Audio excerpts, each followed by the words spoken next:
How's everybody doing? I'm back. So, I want to do a little how-to with the Ishi Stick first. You can buy these online at Flint Knappers or flintknappingsupplies.com has them. They usually come with a set screw or one or two set screws. It tightens up on whatever size hole they got drilled for whatever size copper.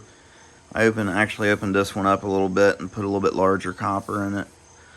On this end, I don't have a tape with me, but maybe, I don't know, 3/8 or something. But anyhow, so I was requested to do a little tutorial on Ishi Stick because a friend of mine, or one of my viewers, I guess I should say, messaged me and said, "Hey man, I just got an Ishi Stick. Can you show me how to use it?" So I'll do my best. I'm guessing you're probably using a hand pad, maybe like a rubber one or whatever. I just have some leather here. I'm not sure where my rubber pad is. I have one, but I'm a little jumbled right at the moment. I got rocks up to my ears. I'm either rock poor or smothered in rocks. So, but anyhow, I'll just grab a biface here. And I've got a few in different stages over here on my desk. I won't go too overboard. I'll just show you the basic, ways you can use it. And maybe some different ways you can apply pressure. So I've seen people use these things a lot of different ways. The most common way, I think, is just to use it down here between your legs. You're going to brace your wrist inside this your thigh over here, inside your right knee, or vice versa if you're left-handed. I'm right-handed. And you'll put your workpiece here in this hand, and you'll just press in and down. You'll take a flake. Now the flake you take will depend a lot on the way you apply the pressure. The more down pressure you put, the shorter the flake you're going to get, depending on the contours a little bit. The more inward pressure, the longer flake you'll get. You want to make sure your edge is below center line.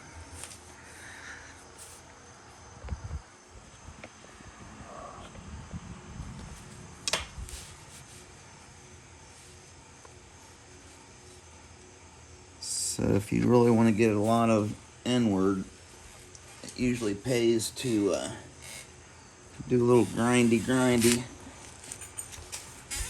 little braid.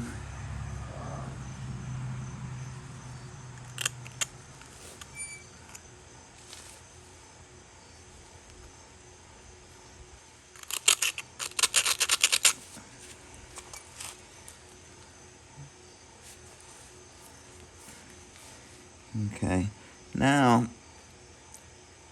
you can either get your inward pressure by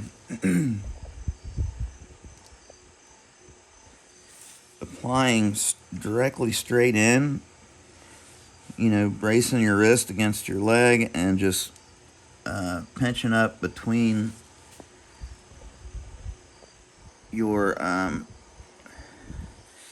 armpit. You have your Ishi stick tucked underneath your armpit, and you just push straight in. And it helps to have at least one finger behind the opposite edge across from where you're trying to flake. That'll give you some back edge support, help that flake go a little bit further.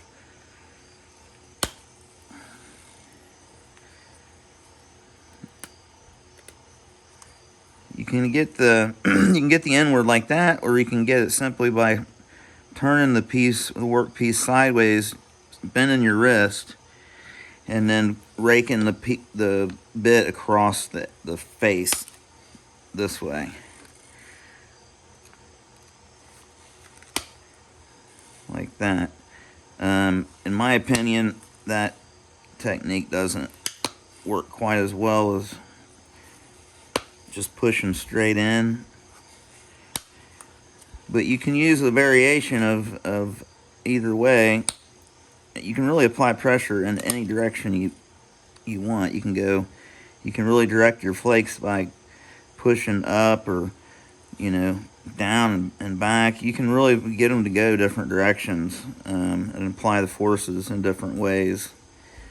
And you gotta have the right edge to be pushing on it. You might have to adjust it a little bit, give it a little grind. But they work really well. The Ishi Stick works really good. I use mine all the time. It saves your wrist, that's for sure. I've got a couple different ones. This is the one I bought first. But anyhow, I hope that helps with the Ishi Stick. I've also seen people use them like straight under or straight across their lap. So it's just laying across my right leg, and I've seen people use them like this and push the flakes off. You kind of get a lot of leverage like that.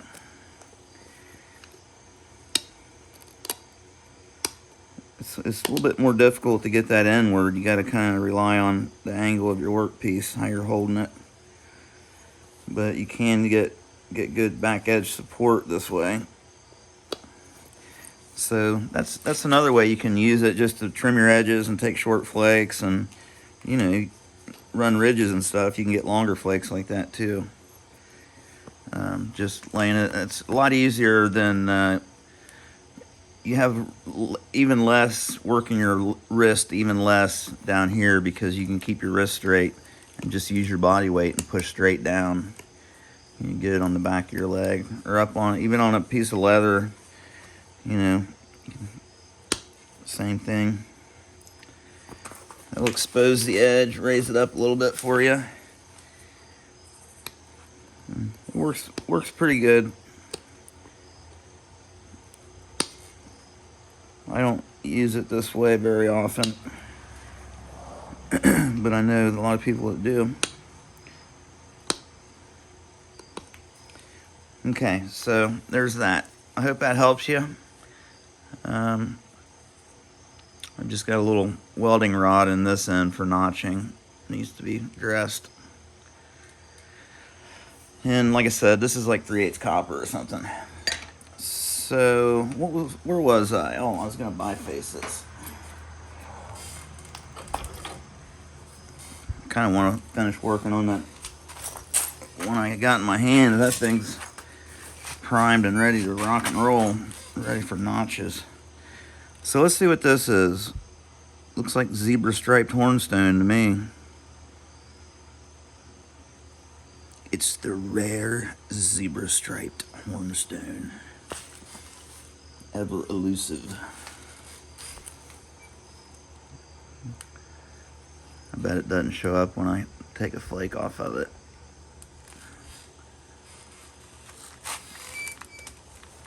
Whoops.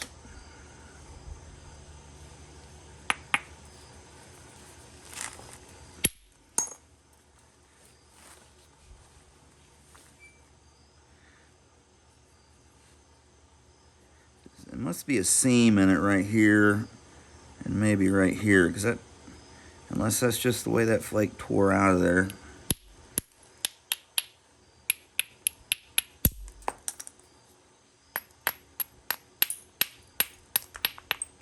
This is just a quartz hammerstone.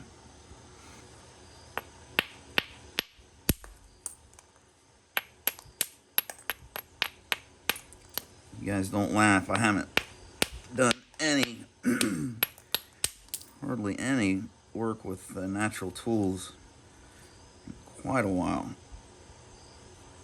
and really haven't done very much overall. I was just thinking earlier, I think I've only actually completed, like all the way through, completed notch, finish, pressure flake with just hammerstone and antler or bone or whatever. Only like 2 points since I started napping. Everything else has been with copper. But along the way, I have been playing around with some hammerstones and antlers and stuff like that. So it's not brand new to me. But I haven't done it in a hot minute, I'll say that. I got a crack in the tip here, that's why I'm shortening it up. I guess you guys can see that.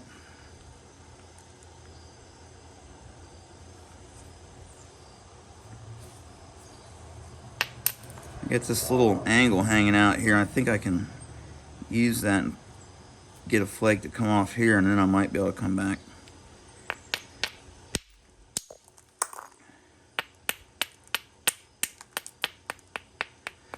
I don't think it got me low enough. Not quite. Is it showing up? I don't know. Can't tell yet.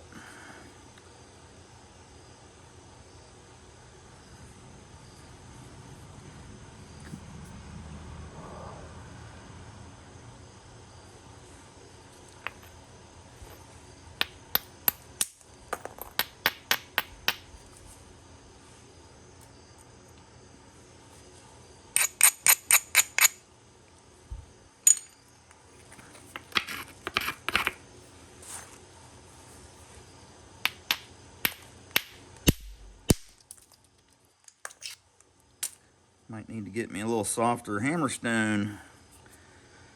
You see that crack it put in it right there? Probably more cracks going in because I hit it once and it didn't release right there. Right above the edge. Yeah, let me get a little softer hammerstone going on here. Let's try this one.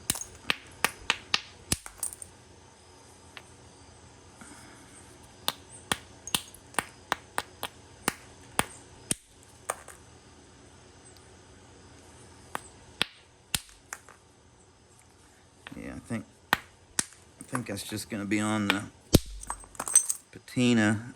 Oh, that's a bummer. That's crazy how that patinaed like that. Very interesting. It's definitely not on the fresh stone.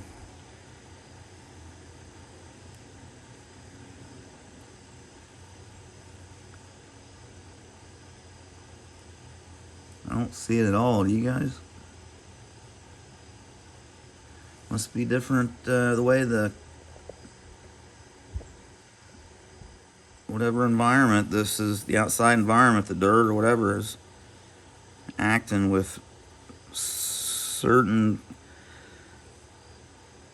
areas of that stone, and it's just reacting differently, I think. I've never seen I don't think a flake could have done that, popped off, and I mean, that is, kind of makes me want to preserve it and keep it, but awful pretty stone. Let's nap it. Get rid of that crack I put in the tip like a jackwagon.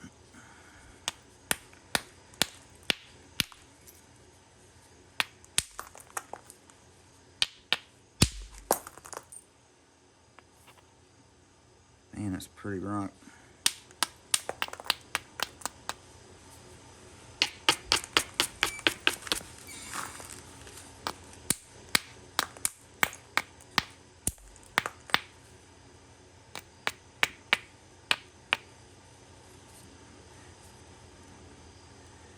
Kind of need to pick a side to work to. Looks like there might be a little more material over here to work with. Oh, it looks pretty solid. I better just take it slow here with this hammerstone. I haven't hammerstoned anything in a while.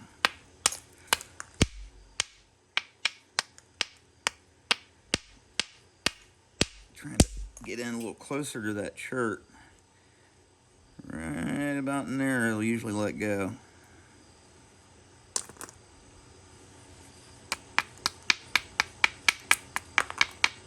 With some nice steep angles with the hammerstones.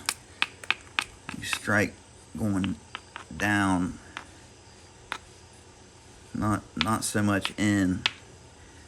You want a glancing blow, or even a straight on blow, but down when you're hitting it. Do remember that part.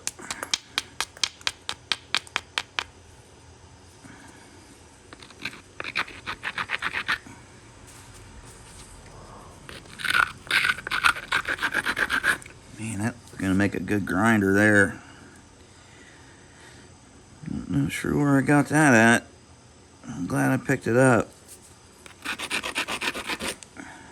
Beauty. Let's see if I can leave myself some good platforms to switch over to an antler, maybe. See if I can really embarrass myself.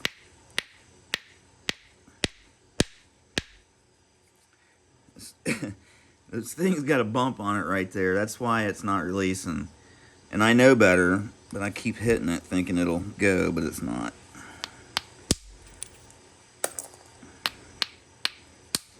Just clear it off there.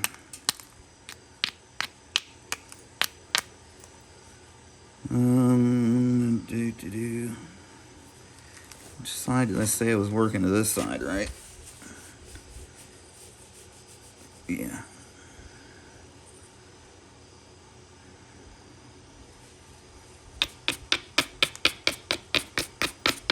I'm going to get rid of this ridge going down the center before it gets too pronounced and I can't get to it from the side.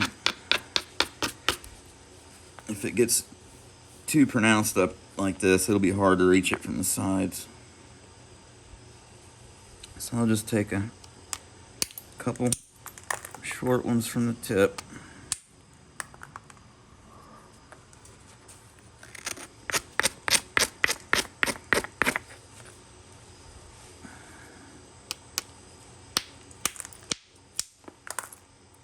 Oops. Second hit was unnecessary.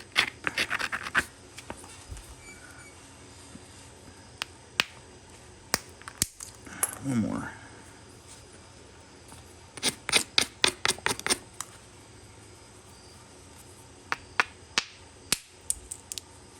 Oops. Step fracture. It's alright. Not too worried about that right now.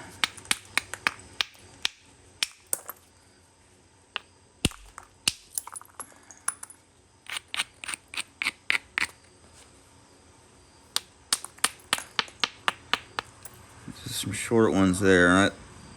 That flat contour there is not good.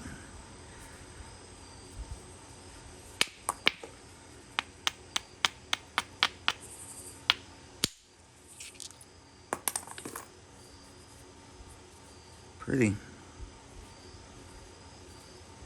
I think I'll just work to the middle of this thing.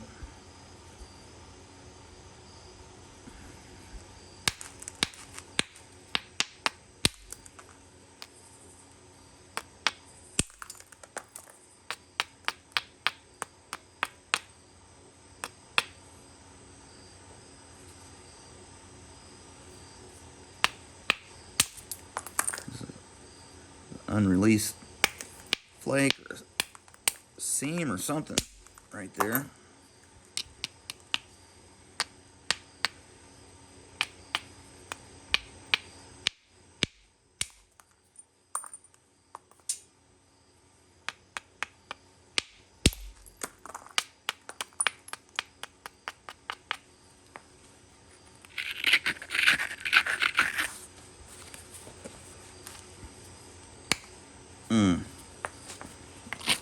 almost ruined it.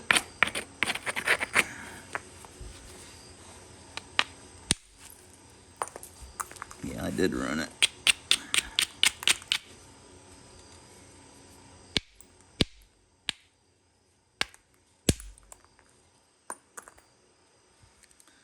There's a seam or something there. Maybe I can blame it on something other than my lack of practice with the hammerstone.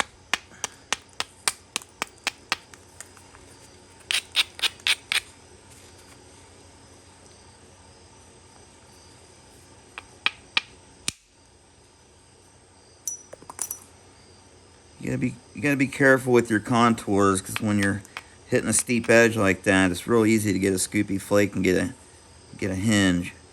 That one did okay, but just barely. But there's a fine line, because you want a steeper edge with the hammerstones, that's for sure.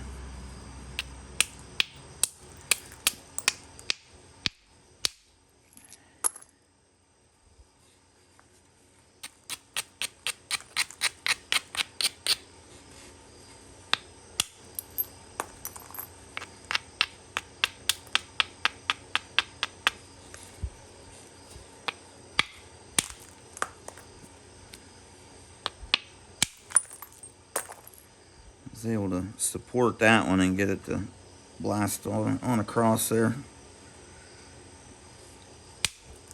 Get out of the way, Junior. Crazy cat.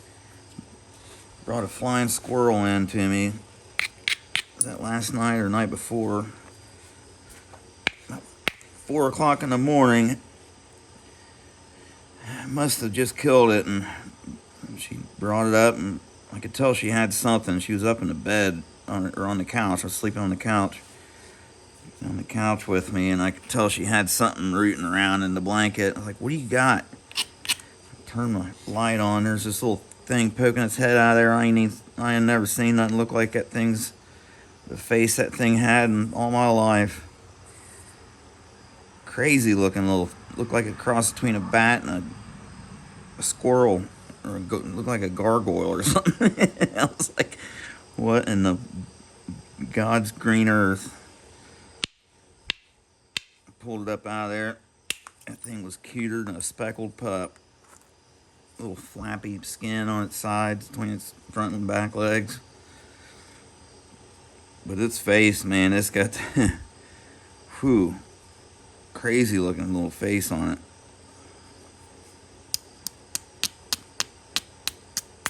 I never knew we had so many rodents and critters around here until I got this cat.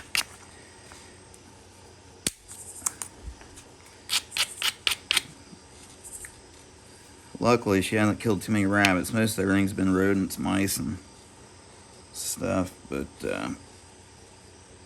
she did bring a baby rabbit in. She killed one. She's brought him in a couple times, and a lot of times she won't hurt him. She'll bring him in and want to play with him.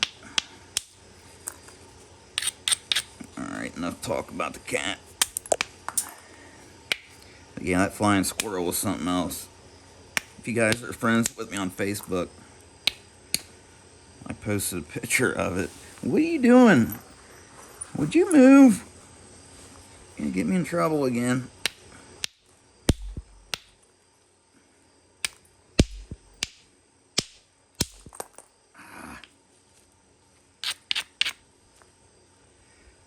Knocked a big piece of that thing off there. Got frustrated and I hit it too high.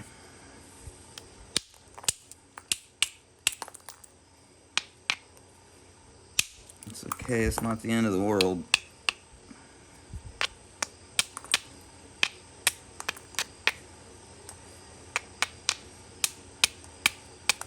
Man, I wish those stripes would have showed up underneath there.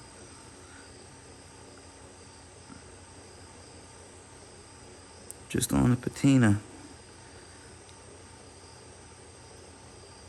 Some of the stripe features show up in the stone on this stuff, and some of them don't. It's weird. We were talking about that on one of my rock trips. me and Mike had discussed it with Seth, and Seth thought that most of it was on the surface. Once you chipped it, it chipped off, and Mike thought the same, and I did too for a minute, and then we started chipping on it, and I said, hey, wait a minute, some of it does go all the way through.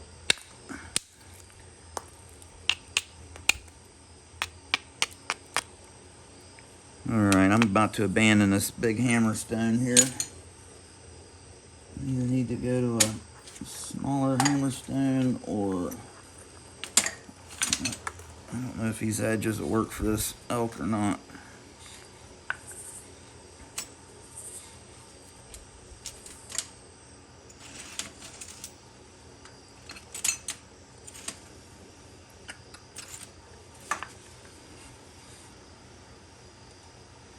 I guess if I set my platform correctly, I might be able to get one to go right here.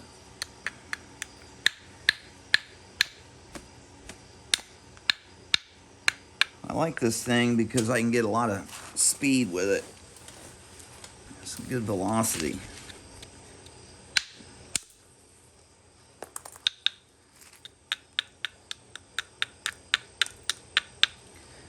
There's something going on right there. There might be a seam in there if I hit that and it don't connect.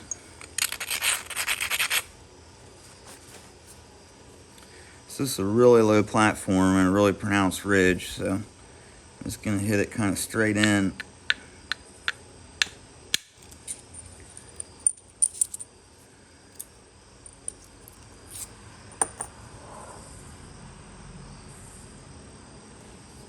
I'm going to try to knock this corner off here just to thin that base out a little bit.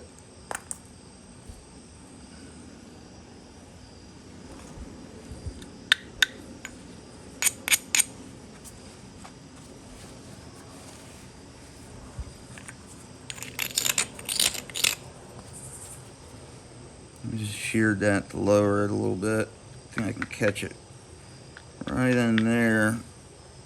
I guess I could go ahead and just get rid of this bump here.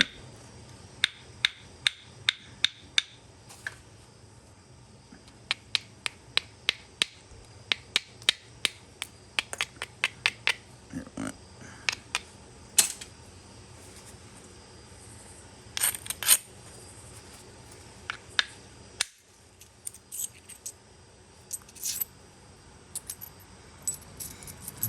Richmond.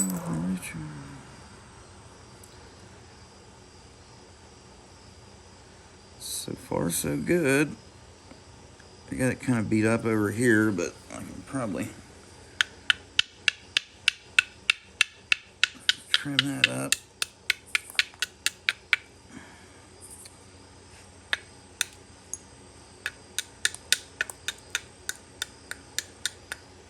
When you got a real low spot like that, you kind of have to trim the edges back around it and work into it. And then all of a sudden, you got it kind of isolated platform. It's really low. I shouldn't even did that. It's too low, Joe. Too low, Joe. Alright. So that edge is not going any further with this, with me. So I turn it. Let's look over here. Is there anything I can hit? That's really low. I just need to raise that up just for to get it kind of going in the right direction there.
yet. Need to get rid of that jazz right going on right there. Come on. There you go.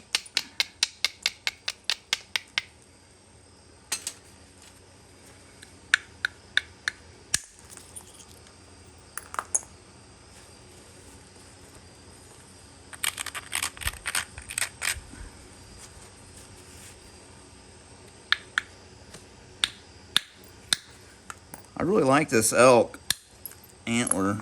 I remember liking it before.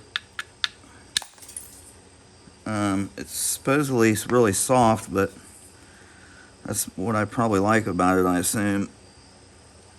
It's holding up okay. I haven't done much with it at all. I mean, you can see there's hardly any wear on it. Okay, let's see. It's too steep there. I need a much leaner platform there.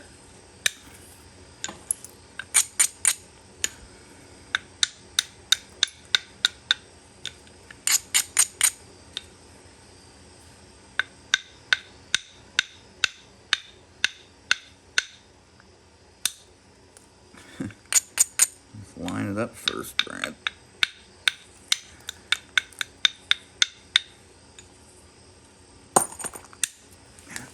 There we go.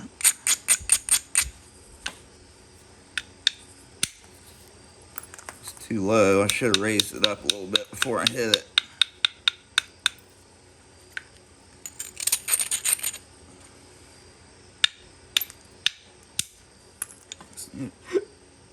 Excuse me, short one there.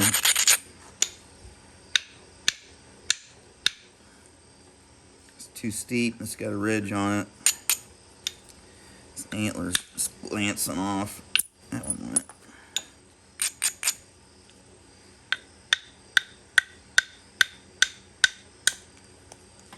Holding loose support, that way this thing will rock when it hits it a little bit, and it'll help that flake pop off that steep edge.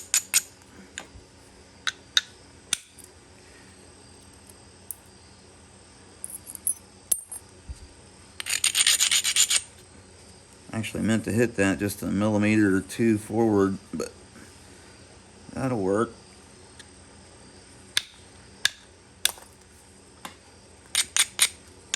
I can feel that's overhanging, and I gotta shorten that up a little bit, bring it in.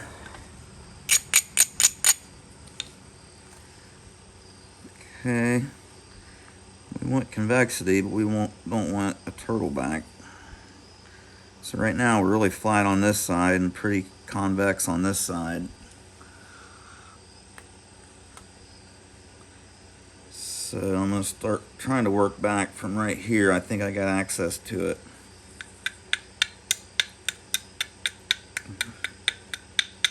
At least this portion of it from this edge right here. See how it's kind of rolled that direction? I'm just going to give it a light grind because I'm using antler. So I'll start up here maybe. Try to really push one across there to thin out. Take that edge back a little bit. Just kind of help strengthen it a little bit. I'm going to take another little short one right there.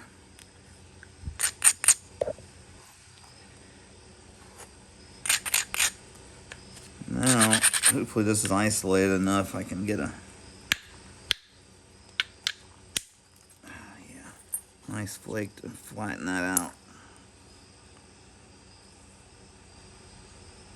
Man, aren't those flake scars cool? I'm probably putting way too much energy into these little platforms, and I'm getting these little ripples. You don't see that with copper, not like that.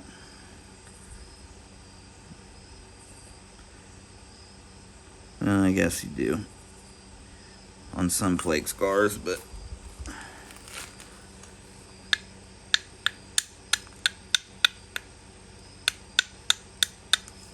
like pick a side, dude. Make your mind up. I don't have enough experience to make the call on that yet.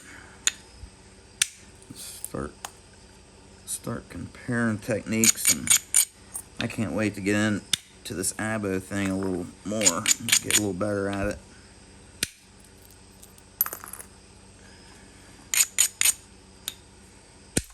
Ooh, man, I overstruck the heck out of that thing. Hot diggity dog, I didn't need to do all that.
Definitely need to work on my aim a little bit with this thing.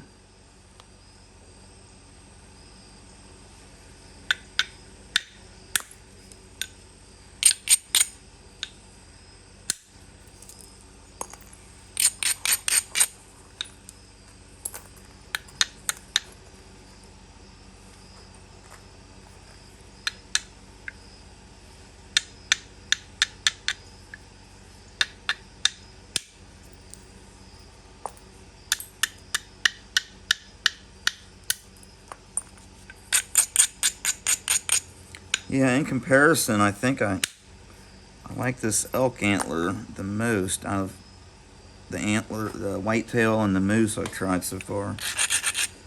But that's just a really quick observation. I haven't used them enough to really say.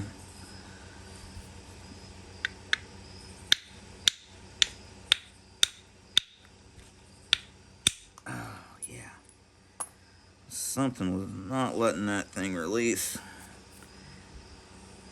I think it had something to do with that right there. If there's a little crack in the vicinity of that bulb of percussion, even if it's facing an odd direction or whatever in there, inside that stone, that bulb of percussion will have a lot harder time initiating through there. The flake will be harder to release. I notice that a lot, especially with spalling and stuff.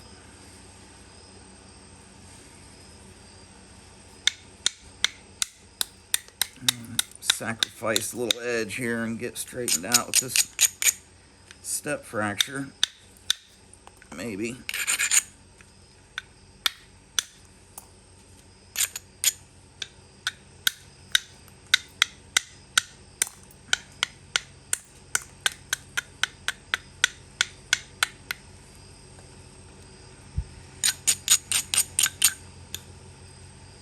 Okay, let me start up here and try to work my way back this edge.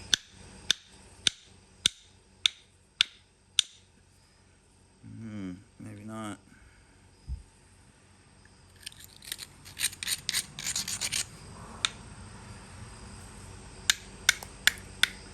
Maybe I better go this way first.